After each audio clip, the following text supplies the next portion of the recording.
Ya, assalamualaikum warahmatullahi wabarakatuh. Kembali lagi bersama gue Randy Putra. Kali ini gue pengen konten yang berbeda, teman-teman. Mungkin sebelumnya gue sempat vakum.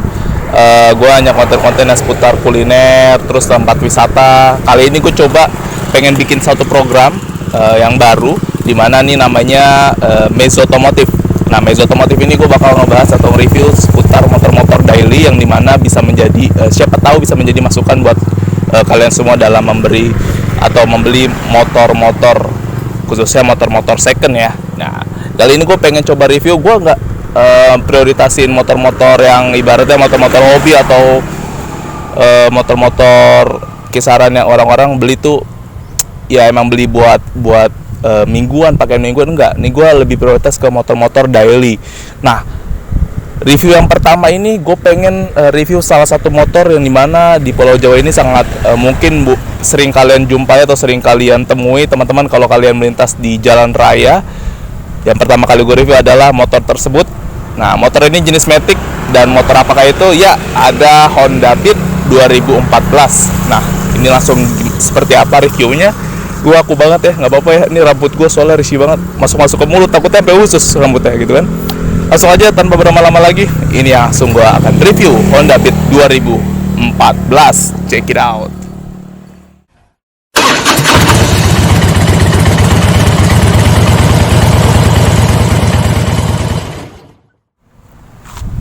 Ya, ini sudah ada di depan saya, teman-teman. Ada Honda Beat 2014. Ini Beat injeksi ya. Beat 2014 itu injeksi setelah tahun 2012. Beat injeksi pertama itu di tahun 2012 dan bentuknya udah seperti ini, teman-teman. Nah, ini nih. Ini udah masuknya Beat FI.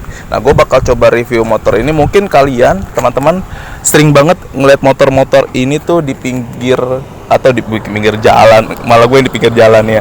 Enggak, ini tuh sering banget kalian jumpai di Pulau Jawa, khususnya motor-motor seperti ini. Apalagi peminatnya juga buat daily cukup banyak ya. Mungkin karena iritnya atau apanya ya, saya kurang tahu ya. Karena pembeli motor tuh peminatnya beda-beda keinginannya. Nah, saya akan mencoba review, teman-teman. Ini Beat ini memang kalau soal dibilang irit atau tidak, memang untuk tipe Beat ini memiliki keunggulan dari Beat lama. Beat lama itu Beat yang rada ramping ya. Ini kan bodinya rada besar ya, teman-teman. Tuh, lihat. Nih. Tuh, saya keliling ya. Nah, Beat.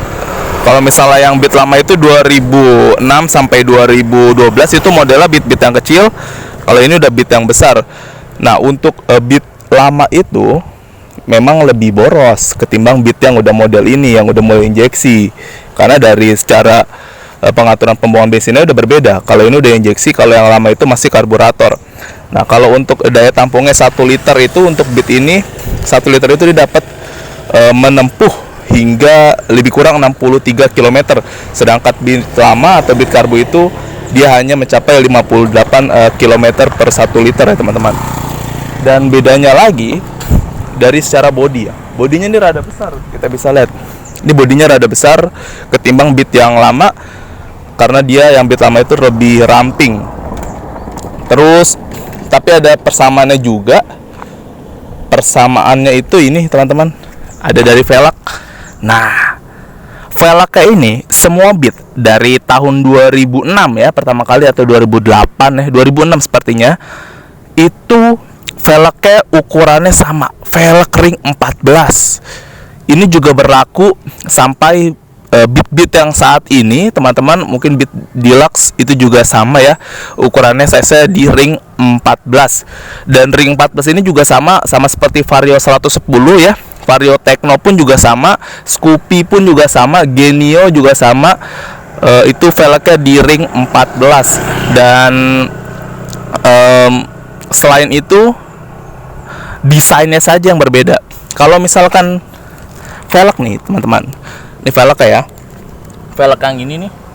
Nah, model jenis kayak gini ini dia Beat di tahun dari 2006, dari awal sampai 2000 model dia ini Beat Pop gitu, itu sama velg kayak gini, teman-teman. Desainnya sama. Dan dia udah mulai berbeda itu ketika memasuki Beat injeksi atau bit FI ya, yang rada kecil, bit echo kalau kita biasa tahu.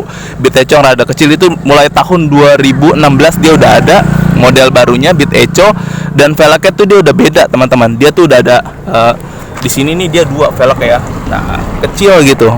Beda teman-teman. Tapi bisa dipakai. Velgnya bisa dipakai bit echo bisa, karena size ring 14-nya sama, tapi bedanya di sini nih. Nah, itu namanya gearbox. Nah, gearbox itu fungsinya untuk tali speedometer. Nah, bit-bit yang model ini nih, nah velg-velg kayak gini nih, itu dia pakai speedometernya sudah bukan speedometer, speedometernya masih, kalau velg pakai ini speedometer masih speedometer tali ya. Tapi ini gua nggak ada, gue putus tuh. Ini kan penyambungnya di sini nih. Nah, ini dia nyambung nanti dia sampai bagian atas di batok. Nah, ini nanti ada talinya nih di sini dari speedometer nih, makanya pakai gearbox gitu. Makanya kalian kalau misalnya speedometer tidak berjalan atau tidak jalan itu, jangan langsung coba ganti tali speedometer ya, tapi coba dicek dulu gearboxnya gitu. Siapa tahu gearboxnya yang kena gitu, atau enggak salah satunya. Tapi biasanya sih gearbox ini jarang rusak ya teman-teman. Nah, ini nih gearboxnya, gue coba geser. Nah, gearbox sebenarnya kalau misalnya yang motor ini dipasang velg yang baru, model baru, bisa aja, tapi diganti bukan pakai gearbox teman-teman. Di sini harus ada selipannya. Nah, diganti namanya ada bos-bosannya gitu, warna rada warna silver ya, harus dipasang itu. Kalau enggak ya dia akan oblak atau goyang ya. Itu sih, karena bit-bit yang 2016 yang echo, udah mulai echo lah ya, itu dia speedometernya udah bukan speedometer pakai tali teman-teman, tapi dia menggunakan sensor. Nah, sensornya ada di mana? Sensornya ada di bagian belakang. Nah, ada di sini nih. Nah, ada di sini, tapi ini nggak ada karena bit yang lama ini ya, ada di sebelah sini nih. Nah, biasa kalian lihat kotak, ada kotak di sini nih. Nah, kalau bit echo, bit street, ya bisa ada kotak-kotak di sini. Nah, itu tutupnya dalam itu dia ada sensor. Dia pakai sensor speedometernya tuh. Nah, terus yang berjalan itu yang menghitung, kalau yang motor ini kan depan ya. Nah, depan nih. Jadi yang menghitung kilometer itu ban bagian depan. Kalau motor yang bit 2016 sudah kan echo itu, speedometer itu menghitungnya dia dari ban belakang. Kayak gitu teman-teman. Jadi kalau misalnya kalian jalanin atau posisi ban depan saja yang berputar, itu tidak akan mempengaruhi kilometer. Seperti itu. Ini dia. Nah, selain lebih irit, aduh gue ngos-ngosan ya. Tadi gue udah jelasin perbedaannya apa sama bit yang lama. Nah, ini speedometer nih. Nah, speedometer ini gue benerin dulu ya, gue lurusin ya. Sip. Nah, speedometer ini dia desainnya lebih kurang mirip sama yang bit karburator ya. Kita biasanya nyebutnya bit karburator atau bit yang ramping. Nah, itu dia hampir mirip teman-teman untuk desain. Mirip ya, karena posisi bensin di sini speedometernya. Ah, hampir mirip lebih kurang. Nah, berbeda dengan bit yang sudah ESP ISS. Walaupun bentuknya seperti ini, motornya fisiknya, tapi speedometernya dia berbeda teman-teman. Dia ada desainnya beda deh pokoknya. Tidak seperti ini. Ini masih sama lebih kurang sama yang bit karburator ya. Nah, ini belum ada ISS ya. Tuh. Kecuali selagi ada silakan. Sorry ya, emang gue di pinggir jalan ini. Ada yang jual parabot, gocengan tuh. Nah, di sini juga nggak ada di sininya nih. Ah, kalau misalnya bit ESP ISS tuh udah ada di sininya teman-teman. Ada tombol ISS ya, idling stopnya.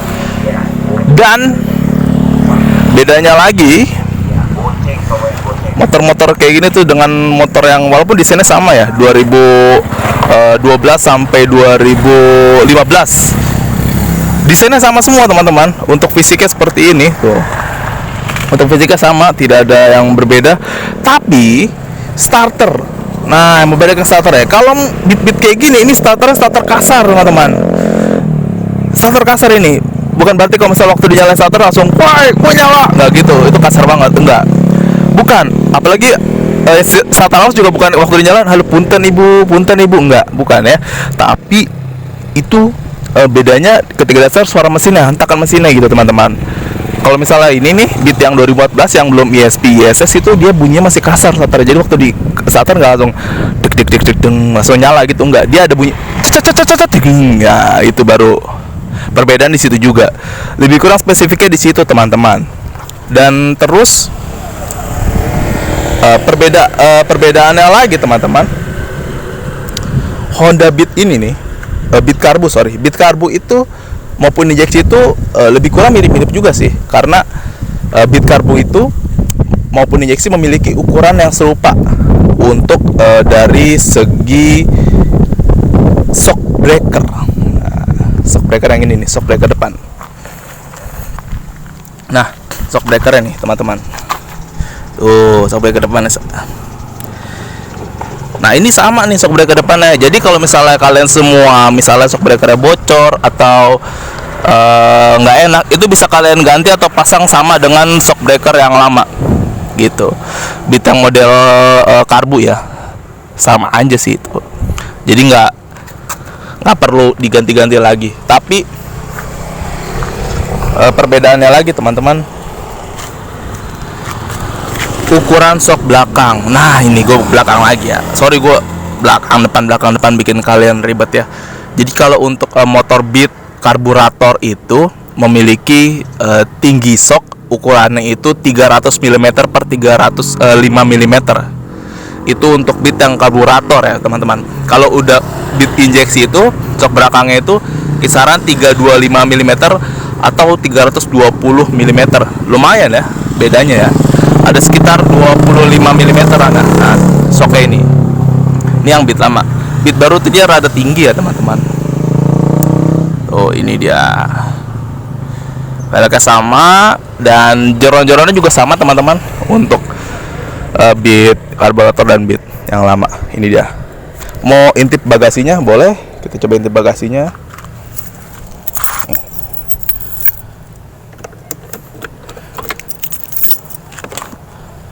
Nah, ini bagasinya nih.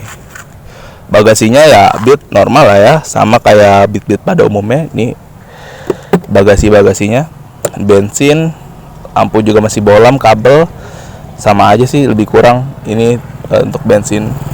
Dan kalau misalkan untuk aki,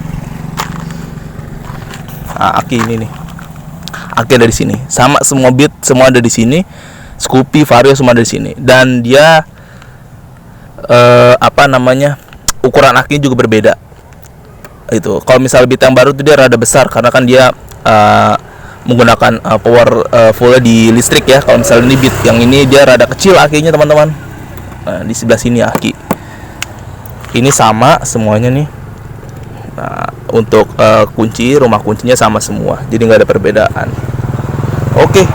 Kalau keuntungannya pakai Beat ini tadi mungkin semua udah pada tahu ya, irit, terus harganya nggak jatuh karena memang teman-teman harga bekasnya Beat motor ini nih itu bisa kisaran 6,5 sampai 8 juta rupiah dari tahun Beat 2012 sampai 2015 tergantung kondisi.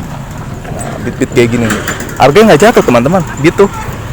Kalau di Pulau Jawa ya, nggak tahu kalau misalnya di luar Pulau Jawa, tapi kalau misalnya di daerah Kalimantan, Sulawesi itu yang rada tinggi malah justru yang produk Yamaha seperti Yamaha Mio M3 dan semacam-macamnya itu lebih dicari ketimbang Honda Beat kayak gitu. Makanya harga di pasaran pun juga berbeda.